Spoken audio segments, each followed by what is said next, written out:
Here's Stuart. There's maps being printed. And then the other question I had. Everybody's moving at this point. Part of it. Nothing's happening yet. Getting the whole rescue team out, the whole cavalry, big old SAR drone.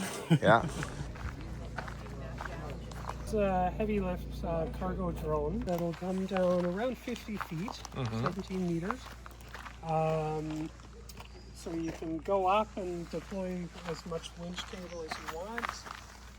We generally will add a long line onto that as well so that we can get beyond the trees and not have to drop it too far below the tops of the trees.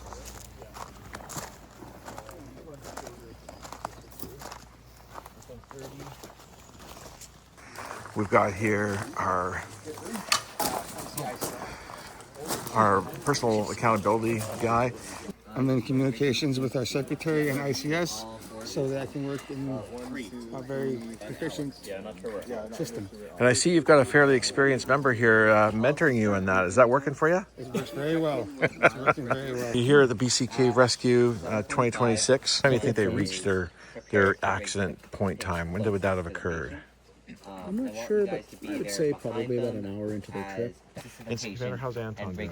He's doing good. He's picking things up and he's starting to find his flow as we usually do when we're thrown in this chaos.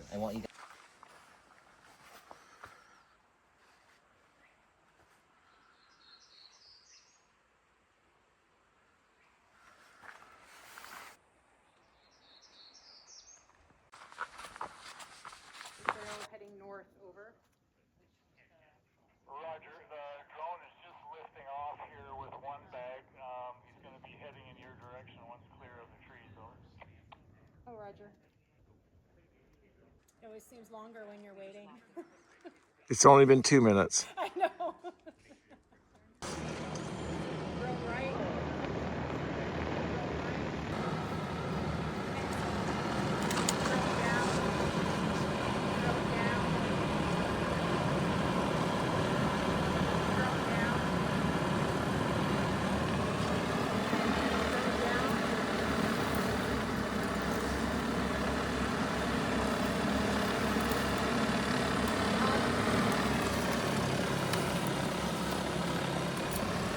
And you've got here the role of the conservation advisor to the incident command team. A provincial park, and this is one of our Canadian treasures here, and we want to protect it as much as possible. And what type of briefing have you given to them about this? Just suggesting to them that everybody that's coming into the cave, if they take a photograph of the map, we've identified some of the sensitive areas here. It's also got a lot of information about where the drops are and different features of the cave. So also we don't want this to turn into an additional rescue by people not knowing what they're getting into in there. So I'm just entered Riverbend Cave. They're going to have to bring a package and a stretcher up this boulder field. As we go down, our next goal here is to touch base with the underground director. Here's another one of those magical calcite formations. Look at how it sparkles.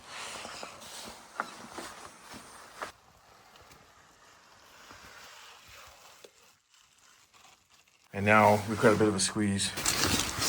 I have a really nice caving suit on. It's a -90 made by Katie Graham and her partner.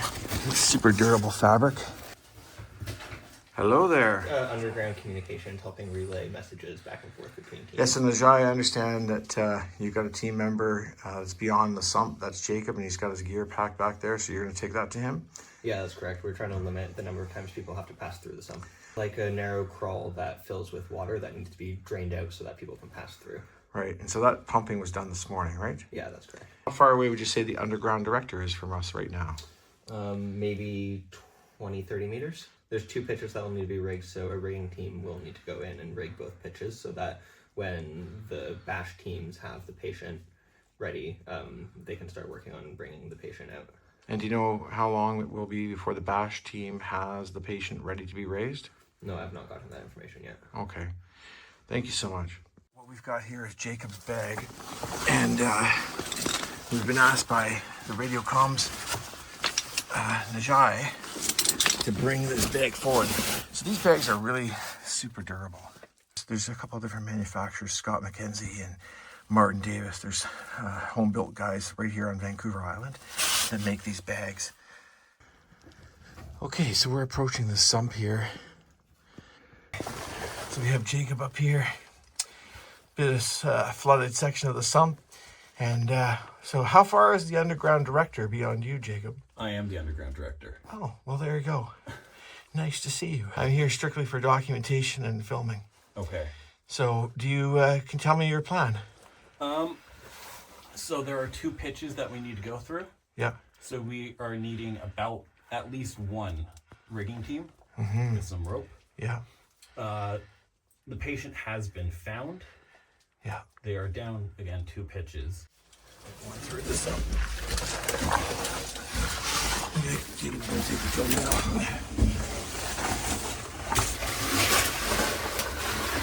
And out.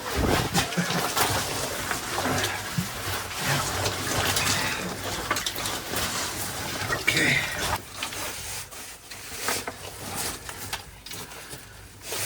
We're going through past the sump now into the section of the cave where they've got the first drop. You can see all the gear here for the guests to Horne Lake.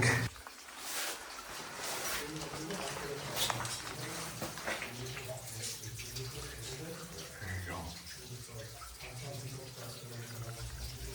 So beyond here we have the dash, probably dash 1 and med teams.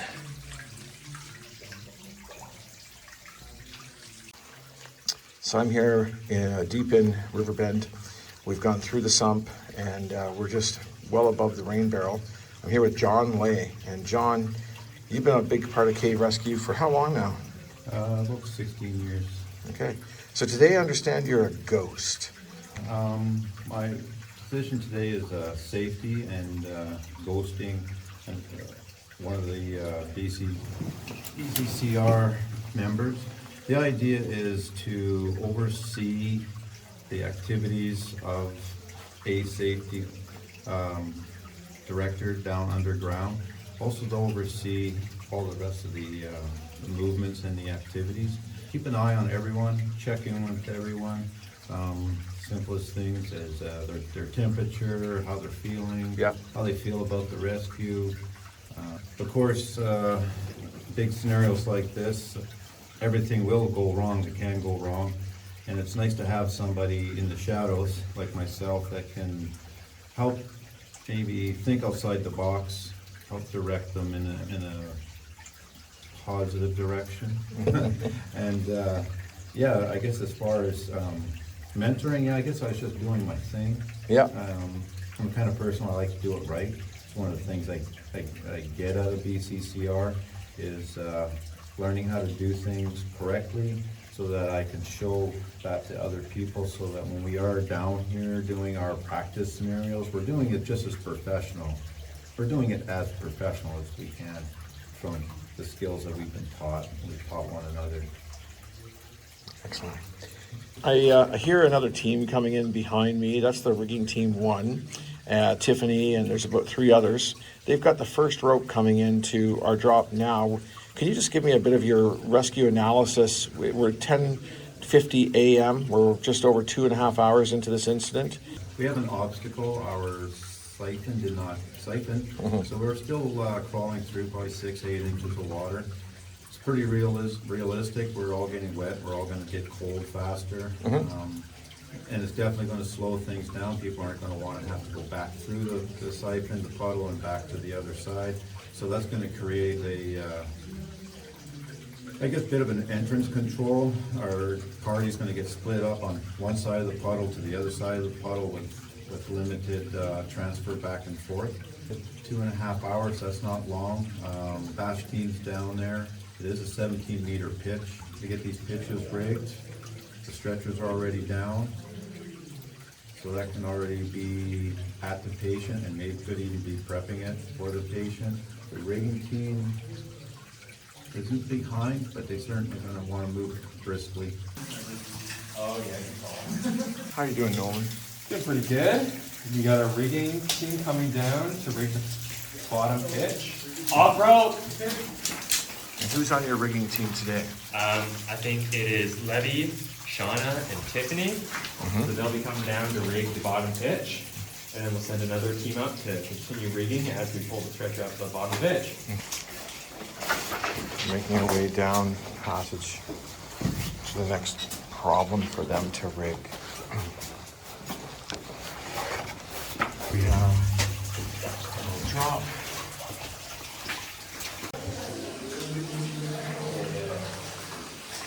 So at the base of the ladder here, short pitch, we're gonna repel this. And then from here, we have a short little barrel down and then into the next area. So what I'm going to suggest is we don't have that much space below where we're going to be working. So Connor, you're going to be in a good middle point. Do you want to be the communication for our team? So Connor, what's going on from your perspective? That's good. We have the stretcher down. We're packaging the patient right now.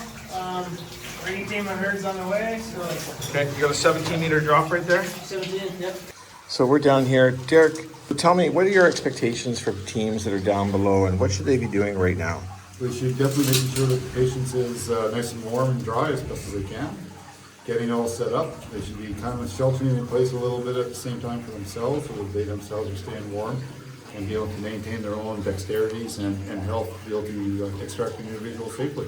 We're here above the rain barrel and I'm with James. So James, can you explain to me your role? I am Dirt 1 rigging. I'm the initial deployed crew to go and survey the patients.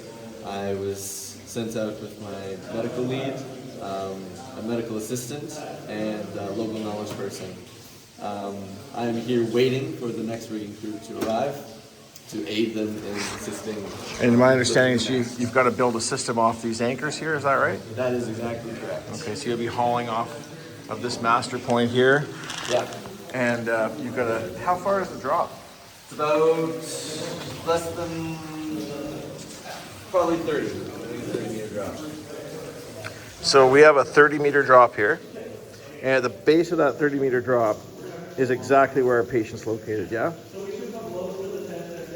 Coordinator here. Oh, okay. This is Dirt 1. Stretcher is nearly packaged, just waiting for rigging crew. Here with rigging team 1, what are your thoughts on how the rescue's going here, Joe, and next actions? Well, the first comment is that I've only been here once before, and it feels like there's a lot more water here than last time. Everybody quiet.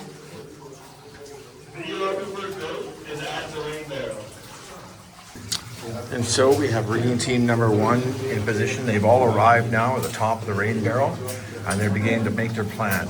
So we have bash team 2 has just gone in behind rigging. We've got a 17-meter pit that they have to raise the subject out of. So do you think we could get them through this narrow section? That we just drag it up along here. Yeah. Okay. Tension, tag lines. And we can use both plates.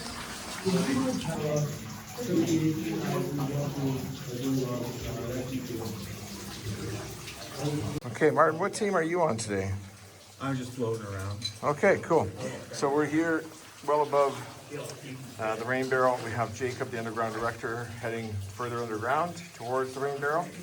And we have rigging team 2 at the pitch. It's about a 7-meter pitch here that they're rigging. How's the rigging going, guys? You're all good? All ready? Okay, excellent. Thanks so much.